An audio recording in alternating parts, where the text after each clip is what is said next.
नमस्कार साथियों, तो आज की इस वीडियो में हम लोग देखेंगे, है ना।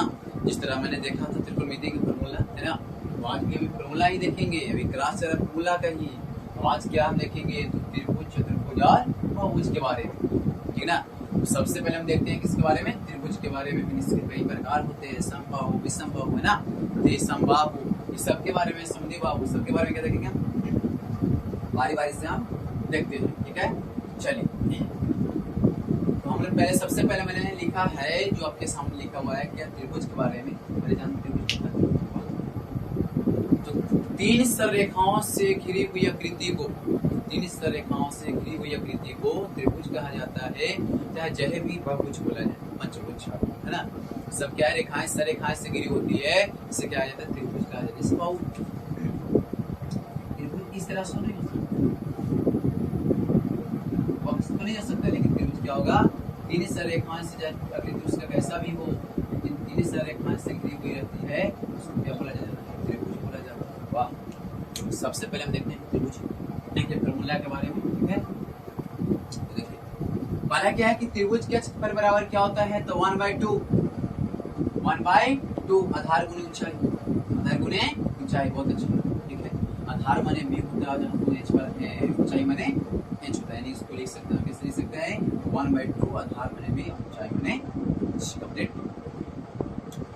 आगे चलेंगे, त्रिभुज के एक और क्षेत्रफल होता है, जिसे हेरोन का फॉर्मूला ही बोला जाता है। वाह, 9th क्लास में सीखेंगे हम लोग, है ना, Heron formula, under the root, है ना, under the root s into s minus a into s minus b s minus c, जहां पे s क्या होता है, s हमारे होते हैं अल्फा के, जो आता है 100, और e और b c क्या है, ओके। अब चलिए, समबाहु, सॉरी, वहां पे त्रिभुज का क्षेत्रफल देखें क्या है, कि under the root s into s minus a s minus b s minus c, इसको हेरोन्स फार्मूला भी बोला जाता है। 9th क्लास में पढ़ोगे 4.1 की 14.1 में। वाह, 9th क्लास में 14.1 में रहता है, त्रिभुज दी हो रहती है ना। उससे पहले आप परिमिति निकालते हैं, s बराबर a plus b plus c, और वहां से काटते s निकलता है, फिर हेरोन का फार्मूला बैठाते हैं, under the root s into s minus a s minus b s minus c, और इसके जगह बैठाते हैं, जहां जहां s होता है वहां पे s बैठाते हैं, और a b c। वाह, निकालने के बाद बहुत अच्छा। अब देखिए, इसके बाद क्या देखेंगे हम लोग, त्रिभुज की परिमिति। त्रिभुज की परिमिति में चलेंगे तो a plus b plus c, हाँ चलो बोलिए, भुजाओं का योग, चारों भुजा का योग, त्रिभुज के पंचभुज के योग, आठों का आठों भुजा के योग, परिमिति का मतलब भुजाओं का योग, जैसे दिया रहता है जी a plus b plus c, इसको लिख सकते हो क्या, भुजाओं का योग। अगर हम निकालना हो त्रिभुज का, तो तीनों भुजाओं का, चतुर्भुज का चारों भुजाओं का, पांचों तथा पांचों भुजाओं का, है ना, बताइए। हम लोग देखते हैं कि वर्ग में क्या होती है, वर्ग की परिमाप पर हम लोग देखते हैं क्या होता है, 4 गुणे। वाह, आपने बोला था 4 भुजाओं का योग, कोई बात नहीं, उनके चारों भुजाओं के बराबर, चारों भुजाओं को जोड़ेंगे, देखोगे फिर बात है। अब चलो, तो हमने क्या देखा यहाँ पे, पहले देखा क्या कि त्रिभुज के क्षेत्रफल क्या होता है, 1/2 आधार गुणे ऊंचाई, यानी b गुणे h। कंप्लीट। त्रिभुज का क्षेत्रफल चलेंगे under root s into s minus a s minus b s minus c। वाह, इस माने क्या, तो 8 परिमिति, तो त्रिभुज का 8 परिमिति क्या होता है, a plus b plus c। वाह, पूरा परिमिति माने क्या है, प्लस b प्लस c, आधा माने 2 से भाग देंगे, a plus b plus c by क्या 2, a plus b plus c by 2। यहीं से s निकलता है, s निकलने के बाद में कंप्लीट होगा। इस पर हम देखते हैं क्या, इस पर हम देखते हैं त्रिभुज के बारे में वो, तो सबसे पहले देखते हैं समबाहु त्रिभुज। समबाहु त्रिभुज ना, सबसे पहले क्या देखेंगे हम लोग, समबाहु त्रिभुज क्या है, क्या होगा समबाहु त्रिभुज से। तो पहला हमारे हेडिंग लाया आज के लिए क्या, कि समबाहु त्रिभुज।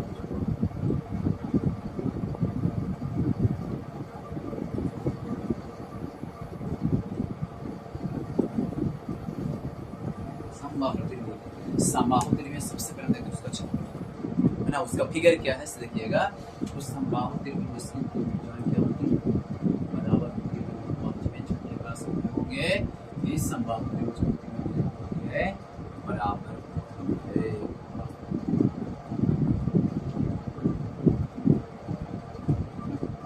समबाहु त्रिभुज की तीनों भुजा होती है बराबर।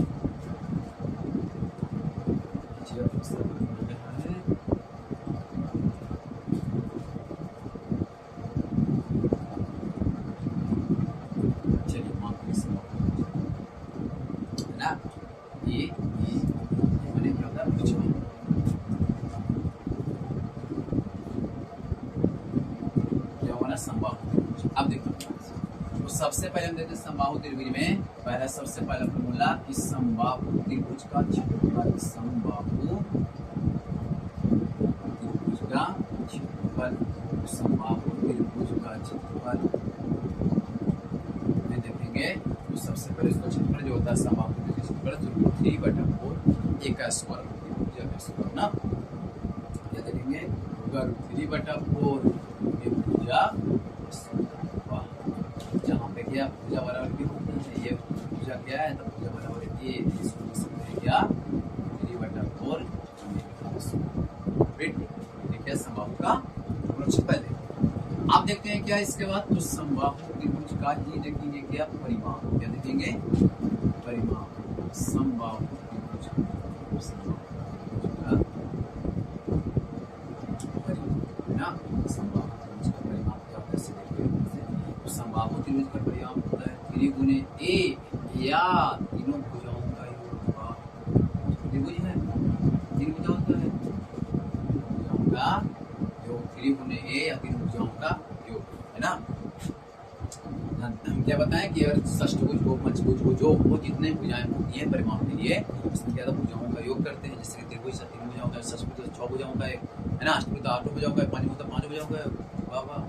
आप देखिए समबाहु जंगे परिमिति इसको लेके 3 गुने a, ये लिखिए 3 भुजाओं का योग, ये हमारा क्या है भुजा है, ये माने क्या होता है भुजा होता है, तीनों भुजाएं क्या होती हैं बराबर, इसलिए हम क्या लिए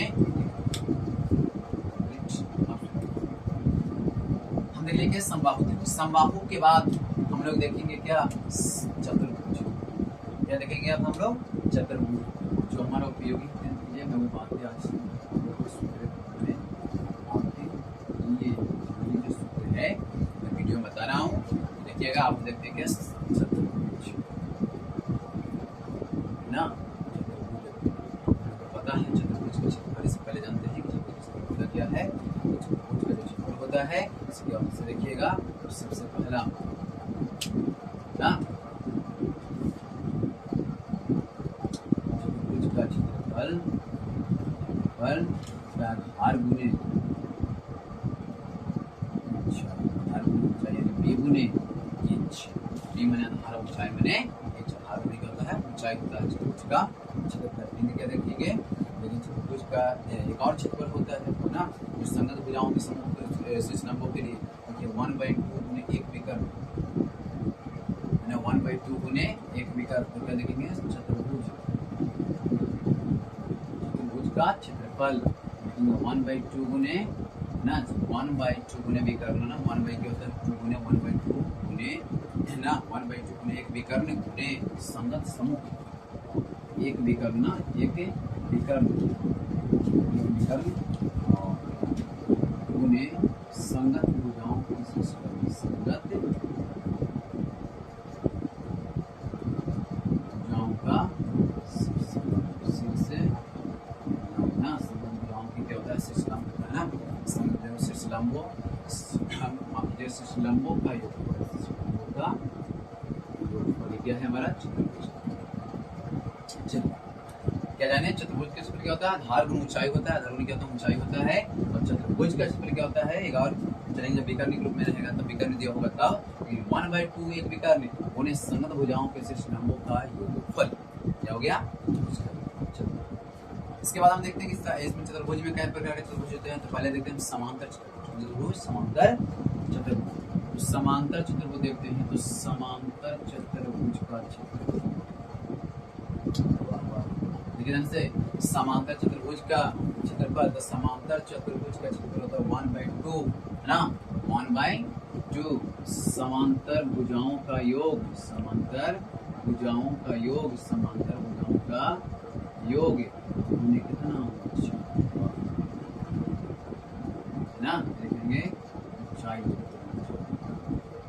क्या हो गया चतुर्भुज में देखें इसके सफल देखिए दो तरीका से देखिए समांतर का क्षेत्रफल मुझे समांतर चतुर्भुज का समांतर का क्षेत्रफल क्या होता है 1/2 समांतर भुजाओं का योग होता है रिलेटिव है ना।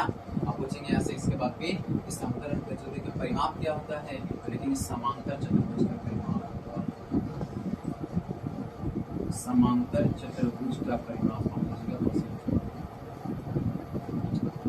समांतर चतुर्भुज का परिमाप, जो गुने आसन भुजाओं का योग, आसन भुजाओं का योग। फिर से कोई मिस्टेक तो नहीं है ना, समांतर भुजाओं का आसन भुजाओं का योग। ये देखिए समांतर चतुर्भुज का क्षेत्रफल 1/2 समांतर भुजाओं का योग और ऊंचाई, ठीक है। समांतर चतुर्भुज का परिमाप चलेंगे तो 2 × आसन भुजाओं का चतुर्भुज। देखिए समांतर देखिए आगे तरह समचतुर्भुज का मैं जितना फॉर्मूला बता रहा हूँ सब आपके लिए जो लिखा है 10th क्लास के लिए उसी फॉर्मूला बता रहा हूँ, ठीक है ना। आपको लग रहा है इसमें समान समबाहु बताएं, समद्विबाहु नहीं बताएं, विषमबाहु भी नहीं बताएं, लेकिन मैं क्या बता रहा हूँ, जी ज्वेलरी है वो काम जी ज्वेलरी प्रयोग कर सकते हैं 10th क्लास में, वो बात है ना। बाकी मैं उसको अलग वीडियो बनाने वाला हूँ, लेकिन कब थोड़ा सा हमारे पास बोर्ड के लिए टाइम कम है, इसलिए बोर्ड की पहले काम कर रहे हैं, मुझे लायक है उस प्रयोग लायक है ना। आप चाहते हैं इसके बाद हम क्या समचतुर्भुज के बारे में ना बात करें, किसके बारे में, समचतुर्भुज। समांतर हम लोग देख लिए, अब देखेंगे क्या समचतुर्भुज है। ध्यान से देखिएगा समचतुर्भुज। सबसे पहले हम लोग देखते हैं समचतुर्भुज में कि समचतुर्भुज का क्षेत्रफल क्या होता है। समचतुर्भुज का क्षेत्रफल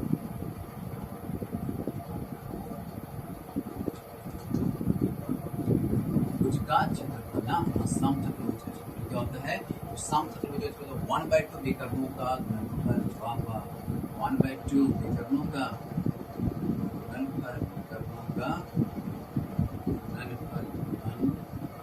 यानी क्या d1 d2 तो विकर्ण होता है समचतुर्भुज में। चतुर्भुज की बनाइए देखिए से, विकर्ण दो विकर्ण, एक है d1 एक है d2, यानी कहेंगे क्या 1/2 विकर्णों का गुणनफल, यानी कि 1/2 1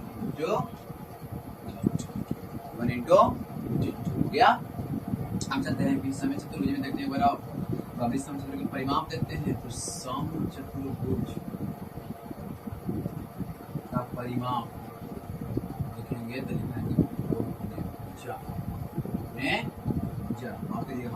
ठीक है, ऊपर गुने भुजा, इसका क्या होता है ऊपर गुने भुजा है ना। तो समचतुर्भुज का परिमाप होता है ऊपर गुने। इसके बाद हम फिर देखते हैं कहाँ चलते हैं, अब हम चलेंगे समलंब चतुर्भुज के बारे में ना। हमने क्या देखा, समांतर देखा, समचतुर्भुज देखा, आप क्या देखेंगे हम लोग समलंब देखेंगे। तो देखिए समलंब का देखेंगे, तो समलंब में चलेंगे तो समलंब चतुर्भुज का क्षेत्रफल बराबर है ना, समलंब चतुर्भुज का क्षेत्रफल बराबर समलंब चतुर्भुज का क्षेत्रफल बराबर क्या होता है, समलंब चतुर्भुज का क्षेत्रफल 1/2 ना, 1/2 समांतर भुजाओं का योग गुणन ऊंचाई होता है। 1/2 समांतर भुजाओं का योग, भुजाओं का योग ना, समांतर भुजाओं का योग गुणे ना, 1/2 समांतर भुजाओं का योग क्या है गुणे, लिखेंगे ऊंचाई, क्या लिखेंगे होता है ऊंचाई। 1/2 गुणे ना समांतर भुजाओं का योग गुणे कितना, तो लिखेंगे ऊंचाई। या फिर क्या लिख सकते हैं 1/2 a plus b into h, a plus b क्या है, है ऊंचाई की। तो क्या हमारा समलंब चतुर्भुज ना। आप देखते इसके बाद हम क्या समलंब देखें, समचतुर्भुज देखें, समांतर देखें, और हम लोग वैसा चीज देखें जो बहुत सरल तरीका से अभी तक सबको याद हो गई चीजें, आयत वर्ग है ना, सब हम लोग जानते हैं, फिर भी हम एक बार थोड़ा सा क्लियर करा दे रहे हैं ना। देखिए देखते हैं आप क्या, इसके बाद फिर इसको डालते हैं, फिर आप देखिए आयत क्या होता है, आयत में क्षेत्रफल होता है ना, परिमाप लंबाई निकालने के लिए चलिए आप देखते हैं आयत में हम लोग को पता क्या है कि आयत की होती है क्षेत्रफल, आयत की क्षेत्रफल जानेंगे तो आयत की क्षेत्रफल बराबर क्या लिख सकते हैं हमने, लंबाई गुणा चौड़ाई, या लिख सकते हैं एल गुणे डी, एल बने लेंथ, बी बने बेस। वाह। आगे फिर इसके बाद आयत की परिमाप, आयत की परिमाप पूछा जाए, एक बात याद रखिएगा, परिमाप को परिधि परिमिति तीनों होता है, वृत्त की परिधि या फिर आयत की परिमाप या परिमिति बराबर है, लेकिन क्या आयत की परिमाप बराबर 2 इंटू लंबाई प्लस चौड़ाई, यानी 2 इंटू एल प्लस क्या हो गया और अगर यदि विकर्ण विकर्ण क्या हो गया आयत की विकर्ण बराबर है ना, आयत की विकर्ण बराबर अंडर द रूट एल का स्क्वायर बी का स्क्वायर, एल माने लंबाई बी माने चौड़ाई, वाह दोनों का स्क्वायर हो गया विकर्ण गया। अब चलते हैं विकर्ण भी देख लिए हम लोग। अगर पूछा है क्या फिर आयत की लंबाई पूछता हो एल बराबर लिख दीजिए area by b, area by b. अगर मान चले बी पूछता हो एरिया बाय लेम एल माने कि लंबाई बराबर कितना क्षेत्र बटा अर्थात आधार बराबर क्या लिखेंगे माने चौड़ाई बराबर क्या लिखेंगे क्षेत्र बटा लंबाई। अब चलिए विकर्ण बता दिए है ना। आप देखते हैं वर्ग के बारे में कि वर्ग क्या होती है। तो वर्ग के पहले निकालते हैं क्या वर्ग की क्षेत्रफल बराबर वर्ग का क्षेत्रफल क्या होता है भुजा स्क्वायर, वाह भुजा स्क्वायर या फिर ए स्क्वायर। लेकिन इसका परिमाप क्या होती है, लेकिन क्या परिमाप होता है ये क्या है भुजा है। इसको वर्ग के बारे में वर्ग क्या वर्ग होता है भुजा स्क्वायर और परिमाप होता है 4 गुने ए, 4 गुने क्या होता है ए। इसके बाद हम क्या जानेंगे फिर कि वर्ग की भुजा कैसे निकाले। वर्ग की भुजा निकालना होगा ना, वर्ग की भुजा बराबर चलेंगे तो अंडर द रूट क्षेत्रफल क्या निकालेंगे क्षेत्रफल y में क्या 4, y में क्या 4। अगर निकालना होगा तो माफ कीजिए थोड़ा सा ना, हाँ क्या निकालेंगे क्षेत्रफल ना क्षेत्रफल हाँ। अब चलिए वर्ग की भुजा का क्षेत्रफल हो गया। इसके बाद क्या निकालेंगे हम। अब आप उसके आगे हम देखेंगे वर्ग के विकर्ण, क्या देखते हैं वर्ग के विकर्ण। वर्ग की विकर्ण बराबर चलते हैं वर्ग की विकर्ण बराबर अंडर द रूट जो है क्या लिख सकते हैं या वर्ग की ज्ञान तक। अब चलिए इसके बाद हम चलते हैं वर्ग के बाद वृत्त पर। वृत्त में देखते हैं क्या होता है चाप होती है उसमें सब चीजें होती है उसमें इधर से जीवा है ना। देखते हैं वृत्त के बारे में वृत्त क्या होती है। इससे मेरा हेडिंग रहेगा क्या वृत्त की है ना सत्य हम बताते वृत्त के बारे में है ना। हमने क्या जानेंगे त्रिभुज चतुर्भुज और बहुभुज के बारे में हमारा हो गया। आप क्या देखना है आप लोग जाएंगे घातांक करने का कि घातांक करनी है कैसे देखते हैं ना घातांक करने बहुत देखिए ठीक है। हम पहले जानते हैं घातांक का नियम, घातांक का नियम हम तो जा रहा है 10th क्लास का ना, फिर हम लेके आएंगे 12th क्लास का जिससे पहले सबसे पहले हम लेके आएंगे इनवर्स ना, ये इनवर्स लेके आएंगे ठीक है। अब चलिए देखिए घातांक का नियम क्या होता है 1 के पावर m गुने 1 के पावर n यानी कि 1 के पावर n प्लस ना 1 के पावर m गुने 1 के पावर n बराबर 1 के power m plus n multiply जुड़ता है। वाह सबको हम लोग जानते हैं कि जुड़ता है। अच्छा आप देखते हैं क्या डिवीजन वाला देखिए इधर से कि 1 के पावर m डिवीजन 1 के पावर n हो जाएगा 1 के पावर n माइनस इसमें है माइनस वाला वाला गाँव में है ना उसमें क्या होता है घटता है माइनस से फिर क्या देखेंगे 1 के पावर m के पावर n पावर में जब होता है गुना क्या होता है गुना, तो पावर में जैसे होगा गुना 1 के पावर लेट।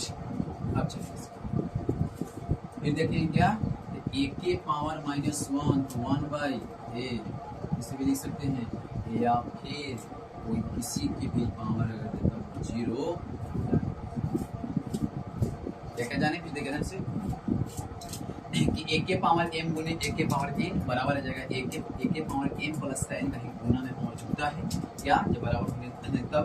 अब चलिए 1 के पावर m भागा 1 के पावर n बराबर 1 के पावर m माइनस का n और 1 के पावर m पावर इसका ही पावर है पावर में करता है गुना है ना। तो 1 के पावर m गुने n और 1 के पावर -1 दिया हुआ इसमें उसका उल्टा होगा 1/a और 1 के पावर 0 किसी के पावर होगा 0 आएगा। अब मेरा घातांक हो गया है ना। तो ठीक है इस वीडियो में इसी तो वही तो बताएंगे ठीक है। अब हम मिलते हैं अगले वीडियो में और अगला वीडियो में हम पक्का है कि अभी 10th क्लास का सारा फॉर्मूला खत्म हो जाएगी। इसके बाद तुरंत लेकर आ रहे हैं 12 क्लास के लिए। बहुत बहुत धन्यवाद मेरे वीडियो देखने के लिए। नमस्कार।